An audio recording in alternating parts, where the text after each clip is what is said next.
여러분, 그 합계 출산율이란 말 우리가 많이 사용하죠. 저출산 문제 지금은 답이 없는 것 같아도 저출생 극복 충분히 할 수 있습니다.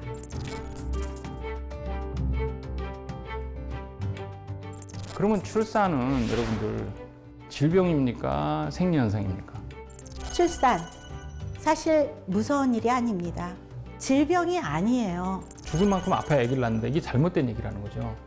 제왕절개율이 일본의 경우 21.6%인데 한국은 23년도 61.2%입니다.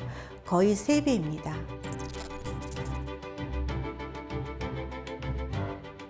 지금 출산을 실제 하는 여성이 우리나라에 얼마나 되죠? 엄마들의 생각은 출산은 내가 한다. 고생하면서 아기를 낳으면 더 이상 아이를 낳고 싶지 않습니다. 위험할 상황이 오기 전에 예방적으로 빨리 뭔가 해결한다. 이것이 저출생 극복의 지름길이 아닐까 저는 생각됩니다. 자, 지금부터는 해결책을 좀 이야기해 보겠습니다.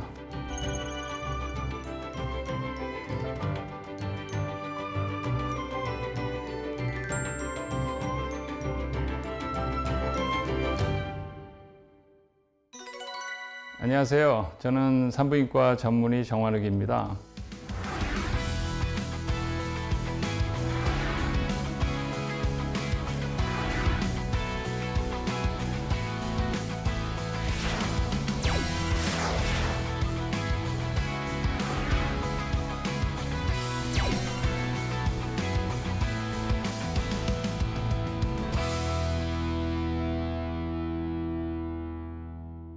여러분들 지금 저출산이 굉장히 큰 지금 숙제잖아요. 출생률 감소, 합계 출산율은 지금 뭐 발표할 때마다 떨어지고 이런 나라 지표들이 여러 가지 안 좋은 게 우리의 위기 의식이라고 느끼는데 어찌 보면 제가 오늘 할 이야기가 여러분들한테 이런 출산에 있어서 어떤 부분들이 우리가 함께 해야 될지에 대한 해답이 나오는 그런 시간이 될 수도 있을 것 같습니다.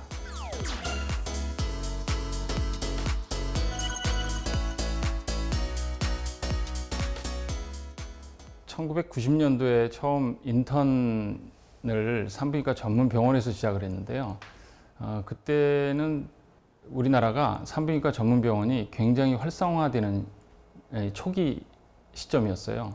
그러니까 초음파라는 그런 어떤 좋은 장비도 들어오고 또 제왕절개라든지 약물 사용이라든지 출산에 대한 모든 이런 어떤 의학적인 기술들이 상당히 집약되는 시기에 그런 전문 병원에 인턴으로 시작을 했습니다. 제가 한 14년 정도 큰 병원에서 있었는데 나중에 너무 힘들더라고요. 그래서 이 제 가정과 저의 삶 자체도 너무 힘들어지는 거예요. 한 가지 계기가 이제 저한테 찾아왔는데 잘 나가고 많이 배우고 학문적으로 완성도가 높은 산부인과 전문의 생활을 하다가 2007년도에 제가 한 여성을 만났는데 이 여성은 우리나라 사람이 아니고 뉴질랜드 국적 사람이었어요. 근데 이분은 저한테 오셔서 산부인과 의사로서 좀 받아들이기 어려운 요구를 했어요. 그건 뭐냐면 본인이 가정 출산을 계획한다. 그러니까 집에서 아기를 낳으려고 하는데 산부인과 전문의의 도움이 필요하다. 이렇게 얘기를 한 거예요. 근데 사실은 제가 영어 실력이 그 당시에는 그렇게 좋지 않아서 산부인과 전문의를 찾는 줄 알았는데 알고 보니까 이 여성은 본인이 출산을 잘할 수 있는데 자기가 계획한 출산을 도와줄 수 있는 그런 전문가가 필요했던 거예요. 그게 사실은 우리는 여러분 알고 계시겠지만 조산사의 존재죠.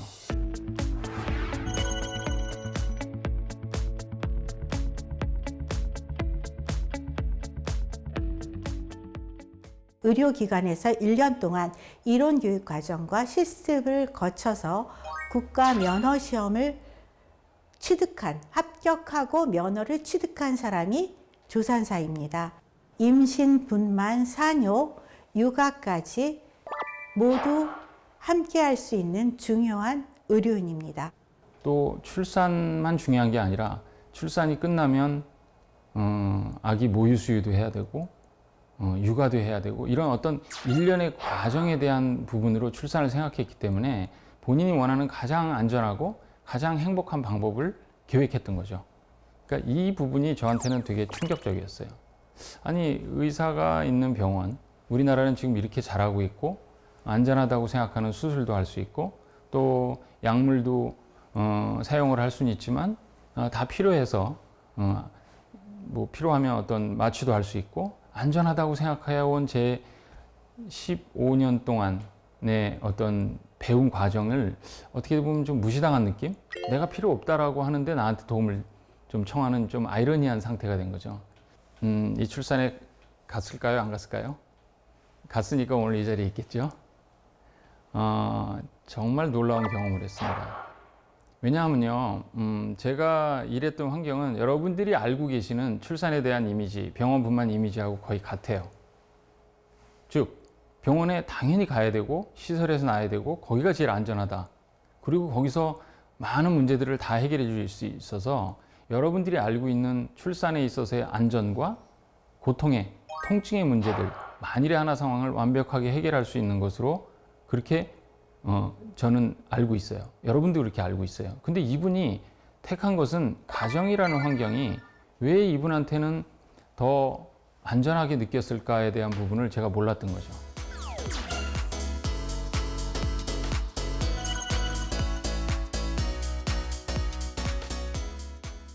이 첫 출산을 되게 건강하게 했거든요. 그리고 났는데 이분이 친구를 소개했어요. 캐나다에 사는 다른 친구, 아만다라고 하는 이분은. 근데 한국 분하고 결혼을 했어요. 그래서 한국 문화가 너무 좋아가지고 여기서 사신 거죠. 근데 임신을 하게 됐는데 이분이 소개를 받고 저한테 온 이유는 대한민국에서 가정 출산을 지지하는 의사가 있었다. 그래서 온 거예요. 근데 이 가정 출산을 지지하는 의사한테 이분이 처음에 와서 보여준 이 4가지 조건이 딱 이거였어요. 첫 번째가 뭐였냐면요. 내가 진통을, 자연 진통을 하는 동안 내가 원할 때 먹고 마시게 해달라. 고개가 이게 갸우뚱해지는 분이 있을 거예요. 아니, 지금 대부분 출산하면 병원에 가자마자 금식부터 시키는데 이걸 어떻게 가능한가? 이런 생각을 했을 거예요. 두 번째, 원하면 언제든지 움직일 수 있게 해달라. 여러분, 출산할 때 좀 자유롭게 움직이셔 보셨나요? 그 당시에는 이해 못했습니다. 왜? 제가 알기로 아기의 안전과 병원에서 엄마의 안전을 지키기 위해서 침대에 가만히 있어서 기계에 부착된 태아 감시 장치를 지속적으로 모니터링하지 않으면 아기에 대한 안전을 보장해야 되는 의사 입장에서 되게 불안했어요.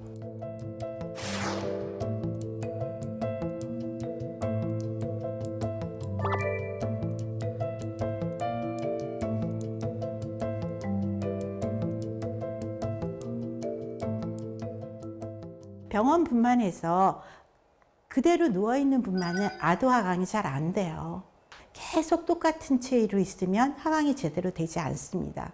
참 놀랍게도 이 태아는 엄마 골반의 가장 긴 그 직경을 자기의 가장 긴 직경에 맞춰가지고 안에서 내려오고 고개를 숙이기도 하고 머리를 돌리기도 하고 이러면서 아이는 바깥으로 나오게 되는 거죠. 이 모든 과정에서 그 프리스타일 체위라 그래서 자연스러운 체위를 통해서 태아의 하강을 돕습니다. 세 번째가 더 황당했어요. 아기가 원하는 시간에 나오게 해달라.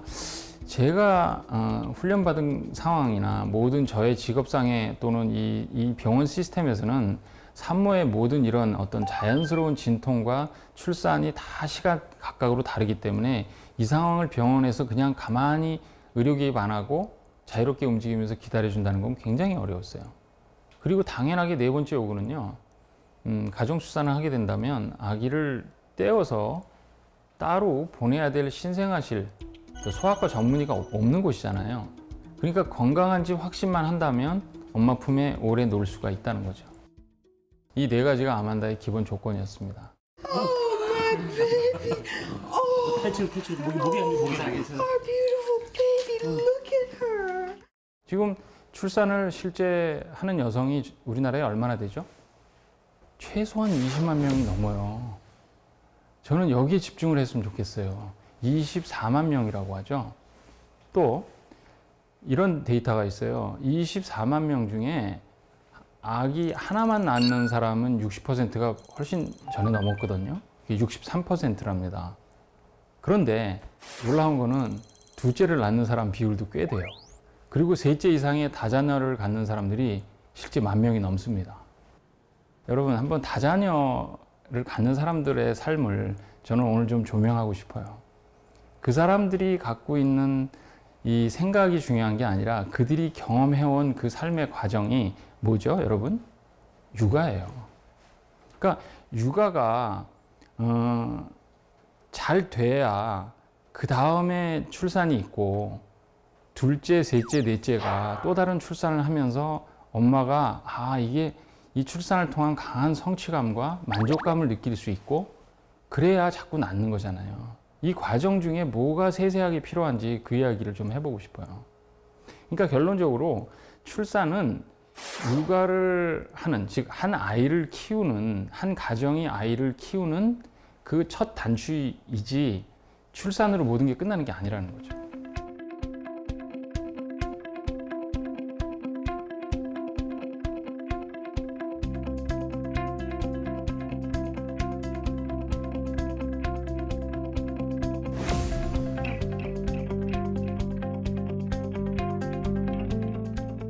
그러니까 출산을 하면 당연히 건강해야 되고, 그러면 당연히 모유 수유를 해야 되고, 당연히 모유 수유를 하면 그 다음에 육아가 돼야 되고, 육아가 되면 그 다음에 또 하나 낳아볼까 하는 요새 그런 광고 있잖아요.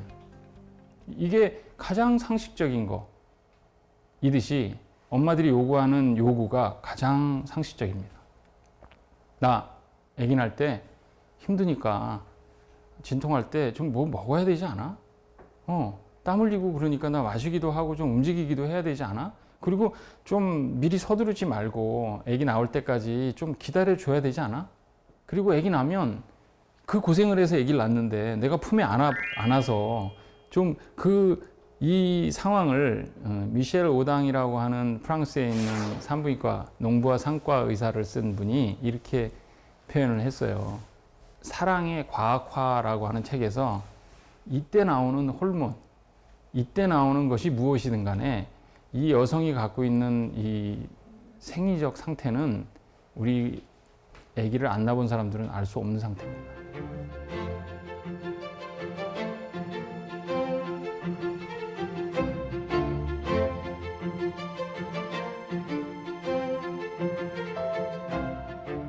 의학이 지금 전 세계적으로 굉장히 빨리 발달하고 있거든요.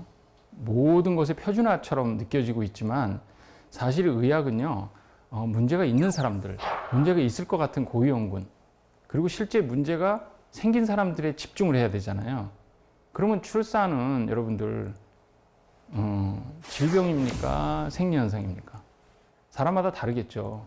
그러나 건강한 여성이 건강한 임신을 하고 건강한 산정관리 기간을 보내서 위험 요인이 없다라고 돼 있으면 이분은 거의 제가 지금 갖고 있는 이런 경험으로는 95% 이상 건강하게 의료 개입 없이 아기를 낳을 수가 있어요. 그러나 의료 개입을 할 수 있는 팀들이 대기해야 되고, 이 의료 개입 이외에 이들이 필요한 것들, 즉 그러니까 우리가 현재 그 의료 시스템이라고 하는 그 의료화 내에서 지불할 수 있는 방식들, 이런 것들을 벗어나서 그들이 요구하는 것들이 굉장히 많고, 이게 이런 건강한 사람들한테는 그게 전부예요. 그러니까 그런 이야기들을 귀담아 들으면 지금 현재 우리가 갖고 있는 제도적인 문제로는 답이 안 나옵니다.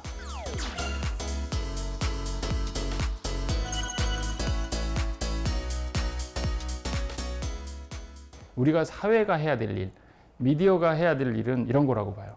이런 출산이 이렇게 긍정적이고 또 이런 다산하는 문화가 결코 이상한 행동이 아니고 나름대로 굉장히 행복이 가득하고 이거 해볼 만하고 여성으로서 엄청난 성취감을 느끼고, 이런 사람들이 옆에서 긍정적인 문화를 확산시킬 때 우리의 출산 문화와 숫자들은 바뀔 겁니다. 이런 문화가 지켜지고 이런 문화가 조명이 되길 바라요.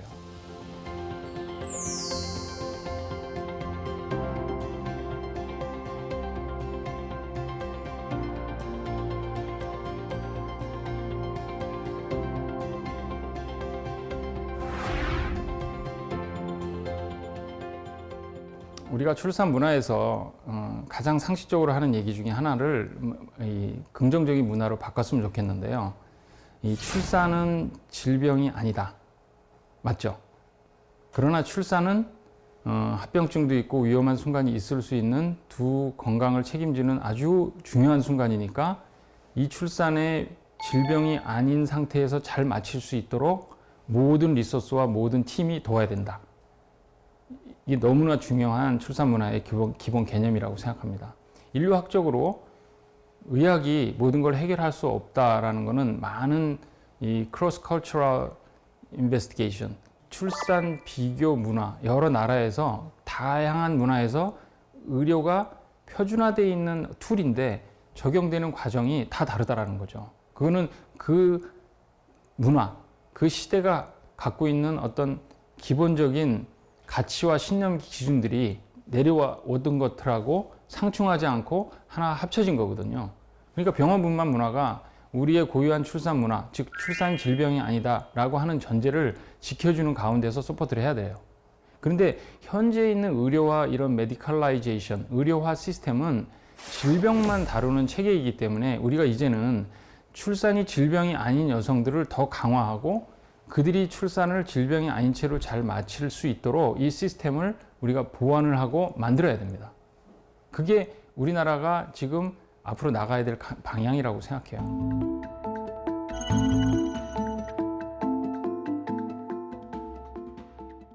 분만은 자연현상입니다. 질병이 아니에요. 암이 아닌 거예요. 아이가 만삭이 돼서 막달이 차면 나오게 되어 있는 것입니다. 근데 왜 병원에 들어가서 꼼짝도 못하게 누워 있으면서 유도분만 주사를 맞고 그리고 하이테크놀로지에 그 모니터를 해서 아기가 조금만 이상하면 큰일 났다고 하고 제왕절개를 할까요? 가이드라인을 정하고 저위험 임산부는 조산사와 함께하는 자연출산을 병원 내에서도 안전하게 하고 또 계획된 가정출산, 계획된 조산원의 출산은 안전하다는 것이 연구 결과에 많이 나와 있습니다. 자연출산이라는 걸 공부하면서 사실은 산부인과 공부를 더 할 필요는 사실은 없었어요. 그런데 그만큼 자신이 있었는데 기술도 그렇고 근데 출산을 공부하면서 산부인과 교과서를 다시 들여다봤는데 정말 놀라운 거는요. 산부인과 교과서가 지금 26판까지 나왔거든요. 그 무슨 뜻이냐면 의학이 적용되는 과정에서 계속 끊임없이 바뀐다는 거예요. 근데 바뀌는 게 부정적인 바뀜이 아니고 엄마들의 출산에 점점 다가가는 그런 느낌을 받았습니다. 앨리스 드래거라고 하는 저명한 임상의학 인문학자이신 분이 영어로 The most scientific birth is often the least technological birth. 가장 과학적인 출산이라는 것은 최소한의 기술적인 개입을 하는 출산이다. 이런 말입니다. 그러니까 여성이 본능적으로 출산을 잘할 수 있도록 정상적인 생리현상으로 잘 마칠 수 있도록 이런 의학 기술을 사용하는 시스템이나 하는 사람들이 이걸 지지하고 만일을 하나 위해서 기다려줘야 된다는 거죠. 이게 되게 중요한 건강한 출산의 개념입니다. 가정에서 시설로, 그 다음에 많은 의료 시스템들이 나오는데 질병에 있어서 이런 분들의 건강에 책임지는 부분에 이 발달은 맞는 부분이 있어요. 그러나 출산에 있어서는 가정에서 시설로 이동하는 동안 많은 문제가 생겼다는 게 출산의 역사입니다. 어떤 나라들은요 이래요. 우리가 과거일 수 있어요. 얼마 전의 과거이지만 too low, too late. 너무 낮은 의료 리소스가 너무 늦게 적용됨으로 해서 생기는 문제들이 있어요. 근데 의료화되는 과정에서 출산이 too fast, too much. 반대로 too much가 too fast. 너무 빨리 너무 많은 것이 갑자기 정상적인 출산에 적용됨으로 해서 생기는 문제도 상당히 크다는 거죠. 그래서 완벽한 의료적 시스템이 가장 안전한 출산이다라는 것을 인류학자들은 완전히 믿진 않아요. 필요한 것이지만 충분할 상황인지 오버해서는 안 되는지 투마치해서 안 되는 상황인지를 누군가는 철저하게 적용을 위한 감시를 해야 되는데 저는 그게 의사와 조산사가 함께 균형 있게 가족과 지역사회와 그들의 출산의 어떤 선호도, 출산 문화에 따라서 개별적으로 맞춰줄 때 가능하다고 봅니다. 이게 문화인류학자들이 제시하는 건강한 출산 문화인 것으로 제가 압니다.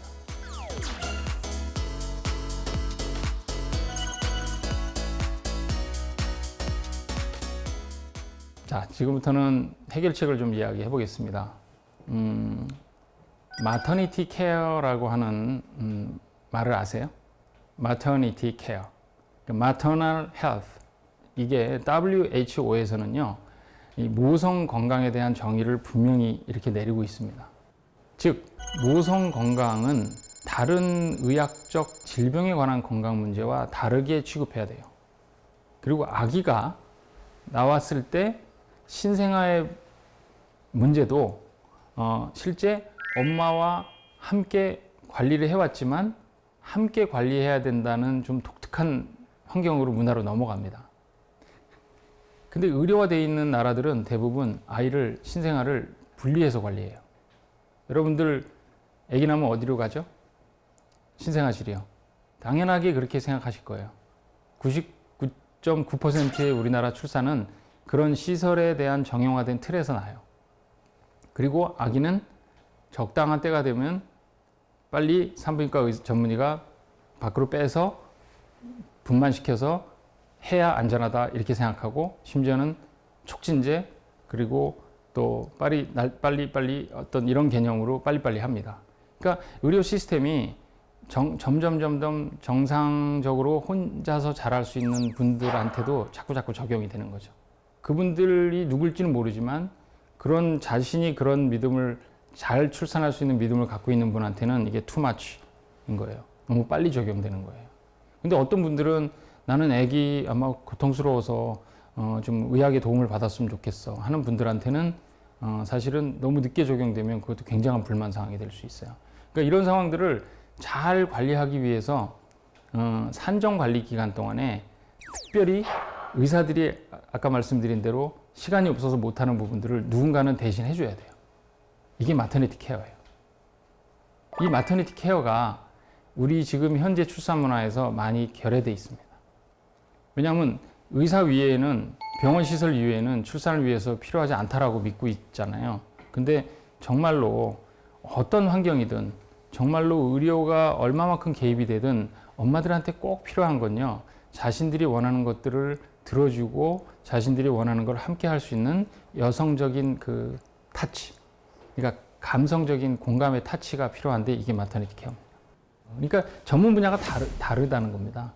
산부인과 의사는 만일에 하나를 상황을 위한 어떤 전투적이고 수영장 안전요원처럼 문제가 생기면 바로 뛰어내려가서 해결을 해줘야 되는 해결사고, 이런 분들은 수영장에서 즐겁게 문제가 없는 동안 우리끼리 알아서 잘 할 수 있도록 도와주고 수영을 가르쳐주고 함께 이 기간을 하는 그런 사람들이 함께 할 때 우리가 편한 거거든요. 근데 그런 걸 누가 함께 해주냐? 그게 전문 분야가 조산사라는 거죠. 사진을 하나 보여드리면 이게 저희 병원에서 지금 의사가 하나, 둘, 그리고 조산사 한 5명, 6명이 함께 일을 하고, 간호사, 또 스태프들만 해도 지금 엄청난 숫자지만 실제 의사는 한 명만 당직을 합니다. 이게 어떻게 가능하냐 하면 마터니티 케어의 주체가 바로 조산사거든요. 의사가 마터니티 케어를 하기는 쉽지가 않아요.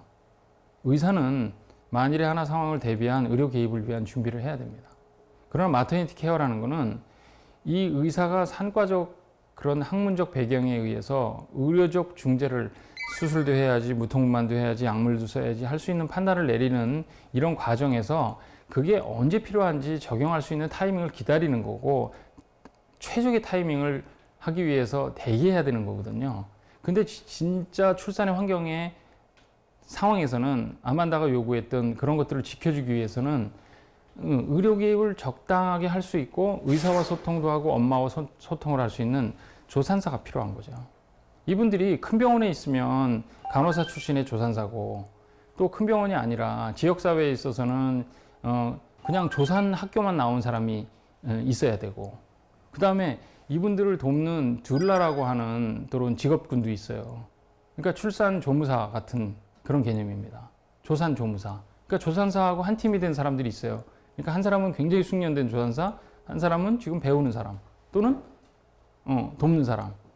그리고 출산 환경에 또 누가 필요하죠? 가족이 들어가야 됩니다. 왜냐하면 그분들이 밖에 있을 때보다 안에 있을 때 훨씬 편해하고 서로 도움이 잘 일어나는 그런 분들이 있어요. 근데 너무 걱정을 하는 분들이 서로 떨어뜨려 놓잖아요. 예를 들어서 아빠가 출산을 너무 엄마랑 돕고 싶은데 이거를 분리하잖아요. 그러면 이분들은 계속 저희들 의료진이 일하는 거를 어떻게 보면 협조보다 한 팀이 되는 것보다 방해가 되는 경우도 있어요. 근데 실제로 들어가서 잘할 분도 있지만 교육을 산정관리 동안에 마터니티 케어를 받잖아요. 그러면 이분들이 함께 저희하고 협력이 일어납니다. 그러니까 한 명의 건강한 엄마를 만들기 위한 산정관리, 그리고 이것과 함께 의료적으로 저위험, 고위험 어떤 의료적인 개입이 필요할지 시설에서 이분들에 대한 어떤 특별한 개별적인 의료 개입을 준비하는 산과의사, 산과적 개입. 그 다음에 가장 잘할 수 있는 엄마가 요구하는 그런 선호도에 맞는 출산을 준비하면서도 의사와 소통을 하는 이런 조산사와 가족, 그리고 둘라, 그 다음에 그 나머지 스텝들. 이런 스텝들이 함께 출산을 준비하고 실제 그 계획된 대로 출산에 임할 때 이 엄마의 출산이 가장 건강하게 잘 일어날 확률이 높습니다.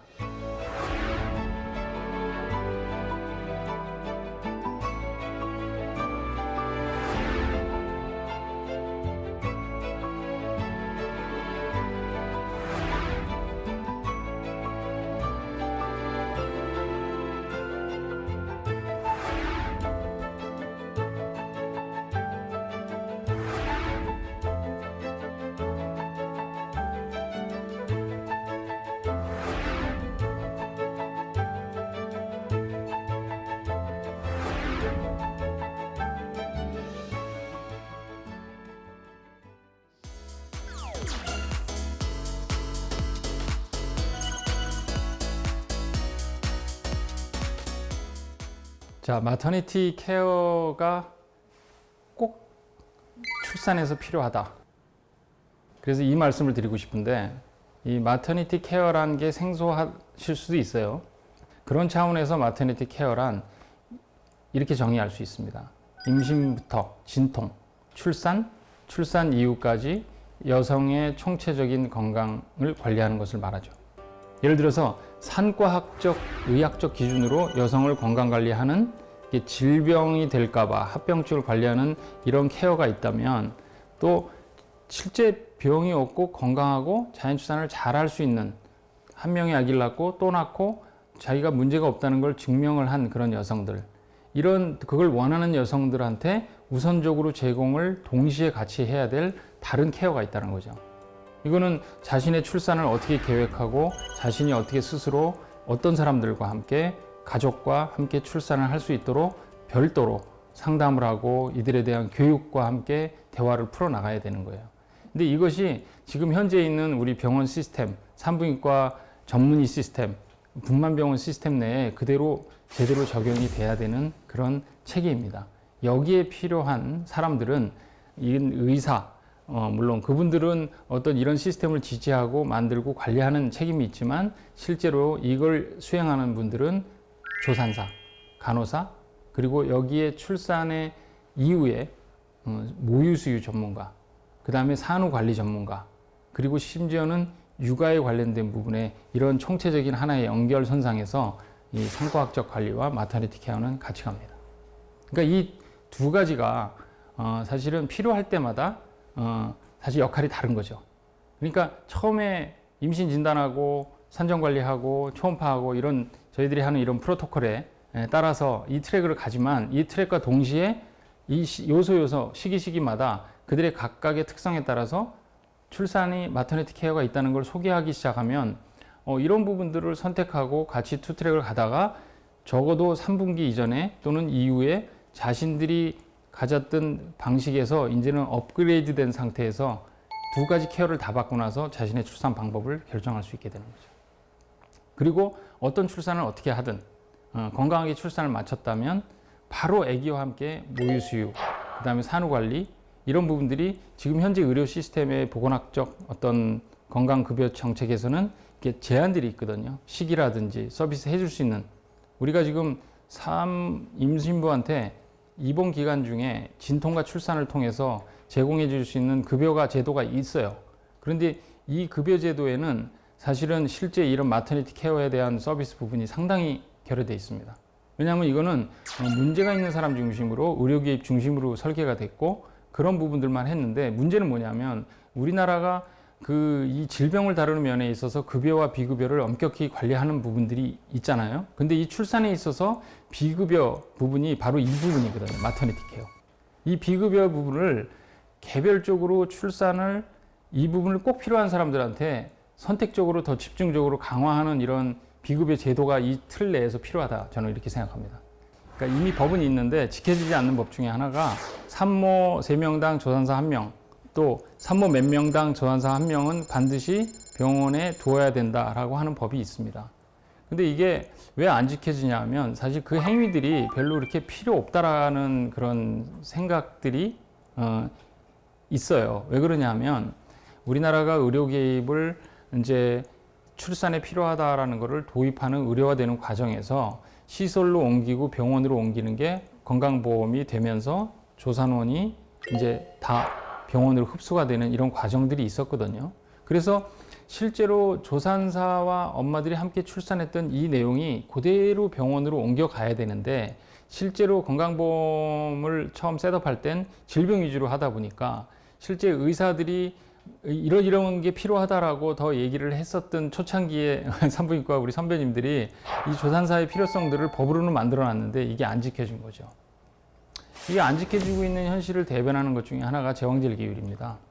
2022년도에 제왕절개율이 지금 60%가 넘었어요. 61%로 지금 발표된 걸로 제가 보고 왔습니다.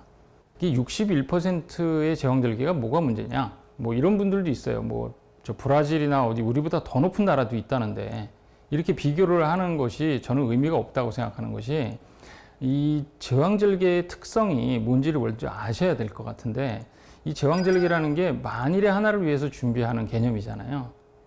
그러니까 만일에 하나가 필요 없는 개념은 바로 산모들이 좋은 진통을 할 수 있는 이런 환경이 있어야 된단 말이죠.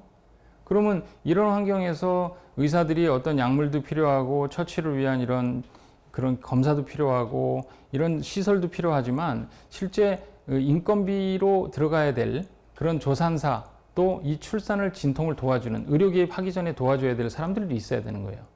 근데 실제 당장 우리 현실에서 우리 산부인과 의사 입장에서 보면요. 분만이 왜 이렇게 막 빨리빨리 처리가 되냐 하면 외래 가보셔서 아시잖아요. 3시간 기다리고 5분 진료한다. 왜냐하면 산부인과 의사가 할 일이 너무 많은 거예요. 산부인과 의사들이 한 병원 내에서 많은 다수의 출산을 통해서 수가를 받아서 또는 다른 부인과 진료와 수술들로 보충을 하고 어렵게 분만과 부인과 병원을 같이 유지하는 지금 현재 시스템이에요. 그러니까 이 사람들이 배운 것도 없고 아기를 어떻게 다뤄야 될지도 모르는 이유가 이게 신생아실과 분만실에서 나온 뒤로 아기하고 그동안 함께 했었는데 분리가 된 채로 보호자들은 어디 있어요? 남편은 집에 있죠. 산모는 병원에 입원해 있죠. 그리고 아기는 신생아실에 있었죠. 2박 3일 만에 만나서 그 2박 3일 동안 할 게 얼마나 많은데 그 기간 동안에 해줘야 될 일들이 조산사와 마터니티 케어거든요. 이게 모자동실에서 일어나야 될 일인데 거기에 대한 현실적인 서포트가 안 되고 그냥 큰 틀에서 병원에 대한 의료 개입에 대한 틀만 마련돼 있으니까 구체적인 컨텐츠에 대한 인건비나 그런 행위료가 없는 거죠. 그러니까 결국 이 사람들은 이 상태에서 빨리 병원에서 해결하는 방법이 제왕절개를 점점점 늘어나게 되는 이런 과정이 결국 결과물이에요. 종합병원에서 해야 될 일은 이런 자연출산하는 사람들을 다루는 일들이 아니라 정말 문제 있는 사람들을 후송받아서 가야 되잖아요. 그러니까 의원급이나 분만병원에서 이런 마터니티 케어를 통해서 엄마들의 이런 출산을 잘 할 수 있는 서포트, 산후관리를 할 수 있는 일, 그 다음에 가정에서 집으로 왔다 갔다 하면서 질병이 없어도 신생아를 관리하고 모유수유하는 이 짧으면 2주, 한 달이라는 기간 동안에 그들이 원하는 걸 서포트 받을 수 있는 이런 수가 체계가 지금 없는 거예요. 이렇게 자연 출산을 마터니티 케어와 함께 했을 때 적정 제왕절개율은 WHO에서는 10 내지 15%로 봅니다. 그러니까 전 세계적으로 건강한 여성들이 임신을 잘 마치고 할 수 있는 사람들이 80%, 70%가 넘는다는 거예요. 그렇게 해서 인류가 살아왔고 의료의 개입 없이도 출산을 해왔기 때문에 그 사람들을 위해서 해줄 수 있는 공간이 마련되지 않으면 이분들은 이 출산을 안전하게 빨리 마칠 수 있는 그런 프로토콜을 만들어야 돼요. 제가 지금 좀 강조하고 싶은 부분이 뭐냐면 우리가 지금 모든 초점이 아기에 초점이 맞는 게 맞아요. 왜냐하면 아기는 1000명당 1명에서 4명꼴로 이 어떤 문화든지 간에 신생아 사망률이 있습니다. 신생아 사망률 관리를 위해서 이게 지금 이 지표가 엄청 좋아졌어요. 지금 일본이 1000명당 신생아 사망률, 영아 사망률이 가장 낮은 나라인데 우리가 지금 거기 수준에 육박합니다. 그러니까 그동안에 우리 산부인과 의사가 또 정부가 또는 이런 제도적으로 엄마들 사회에서 아기 중심으로 빨리빨리 끝내는 문화가 결국 이렇게 아기의 건강도를 유지하는 상태로는 됐는데 제가 지금 오늘 마터니티 케어를 이걸 얘기하고 싶고 이렇게 천천히 가고 어렵게 개별적으로 가야 된다는 이유는 자, 엄마의 모성 사망률에 대해서는 한번 우리가 데이터를 들여다볼 필요가 있다는 거죠. 지금 이 데이터를 보시면 모성 사망률은 10만 명당꼴로 나타납니다. 저희가 24만 명 해마다 아기를 낳죠. 24만 명에 10만 명당 우리가 지금 모성 사망률이 얼마입니까?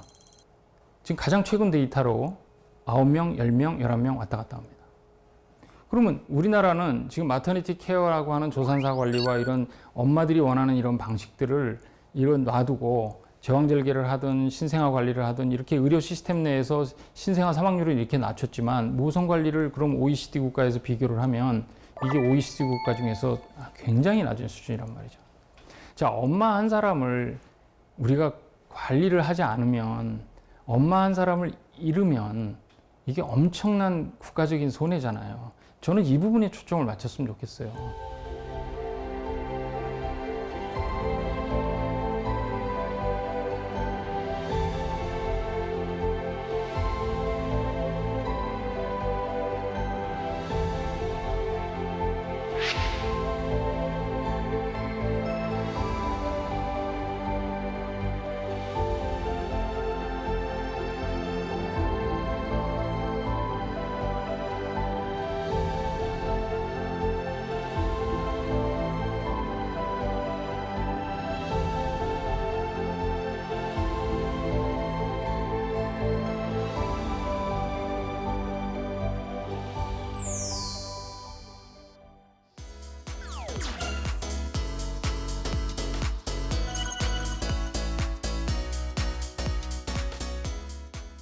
미국에서 지금 조산사들하고 출산을 하고 병원에만 갈 수도 있는 선택을 할 수도 있는 분이 있고 두 개를 다 하는 분처럼 둘라는 선택입니다.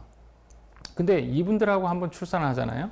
그러고 나면 장점이 뭐냐면 의료 개입을 해야 되는 저희들 의사, 저는 저희들하고 대화하는 것보다 훨씬 엄마가 더 안정감을 느껴요. 그리고 이분들이 진통을 하면서 출산하면서 자신들이 갖고 있는 출산의 능력이 더 많이 올라갑니다. 그러니까 사실은 둘라와 조산사가 한 팀이 되는 게 가장 이상적이죠. 그리고 보시면 아기가 왜 저렇게 함께 하냐면 아기가 사실은 함께 진통을 하는 과정을 산정관리에서 마터니티 케어 동안 늘 함께 해왔기 때문에 저들이 함께 했던 이 환경이 진통과 출산으로 그대로 이어지는 게 엄마한테는 굉장히 평화로운 이런 환경이 된 거예요. 산부인과 의사로서 조산사가 있을 때 가장 큰 장점이 뭐냐면요. 이 예민한 출산하는 엄마들, 아기 낳고 예민한 엄마와 아기들이 분리되지 않는 상황을 제가 직접 하지 않아도 되는 조산사가 있다는 게 너무 감사한 거예요. 왜냐하면 신생아를 분리하지 않잖아요. 대부분의 아이들이 엄마하고 젖을 알아서 척척 잘 빨 것 같죠. 물론 결국은 그렇게 됩니다. 모유수유로만 엄마가 아기를 키울 수 있어요. 이론적으로.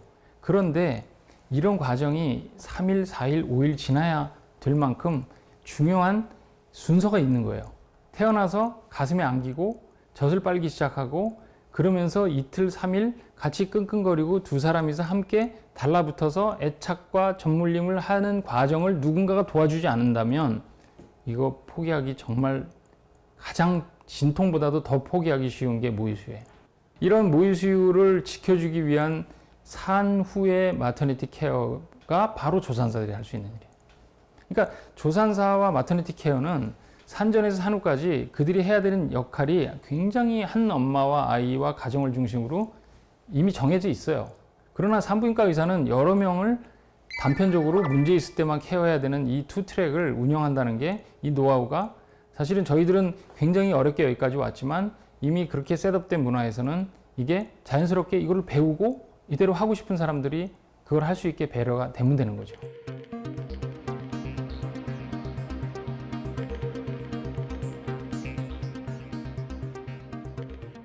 OECD 국가들의 조산사 수와 출생률을 보면 이 빨간 선은 출생률이고요. 막대 그래프는 조산사 수인데요. 대만의 조산사 수가 꼴등이고 대한민국이 꼴찌에서 두 번째인데요. 출생률이 둘 다 낮습니다.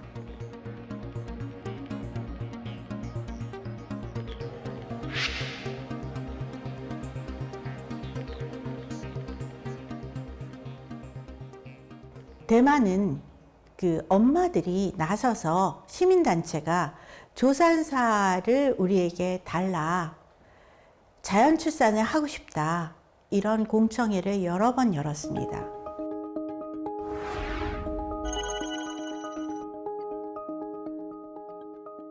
고생하면서 아기를 낳으면 더 이상 아이를 낳고 싶지 않습니다. 조산사와 함께하는 자연 출산은 건강하게 아이를 출산하고 모유 수유도 지도해서 행복한 모유 수유를 할 수 있게 돕고 또 양육 과정에서 일어나는 사소한 문제들 조산사가 상담하면서 도와드릴 수 있습니다. 건강한 자연 출산을 하면 저출생 극복 충분히 할 수 있습니다. 저출산 문제 지금은 답이 없는 것 같아도 지금 출산하는 여성들이 24만 명, 3만 명이나 된다. 20만 명 이상 되는 이런 출산하는 여인들, 여성들, 가족들한테 그들이 필요한 것들을 경청하고 그들이 온전히 이 출산을 잘 마칠 수 있는 서포트를 하는 과정에서 의료 시스템, 마터니티 케어, 조산사, 의사, 그 이외의 다른 여러 인력들이 함께 서포트를 할 때 좋은 출산 경험을 마치고 정말 힘들지만 1년 동안 성취감으로 애착 육아를 한 이런 엄마들이 하나 또 낳아볼까 할 때 또 지원할 수 있는 이런 제도와 여러 가지 서포트가 되고 이렇게 다자녀 출산을 한 사람들의 이런 경험들이 우리 긍정적으로 퍼질 수 있는 그래서 이런 것들을 더 미디어에서 더 알리고 또 제도적으로 더 활성화하고 사회적으로 더 인식을 바꾸는 이런 출산 문화를 확산하는 이런 과정이 한 땀 한 땀 갈 때 출산에서 양육까지 애 키우는 일이 참 먼 일 같지만 정말 잘 해냈다라고 하는 것을 받는 것처럼 100년 대계라고 그러지 않습니까, 교육이? 그러나 이 출산만큼은 몇백 년, 우리의 앞으로의 미래를 내다볼 수 있는 길이기 때문에 이런 건강한 출산 문화, 엄마들이 스스로 주체적으로 할 수 있는 좋은 긍정적 경험을 할 수 있는 출산 문화를 우리가 확산시켜 나가는 그런 디딤돌이 됐으면 좋겠습니다. 감사합니다.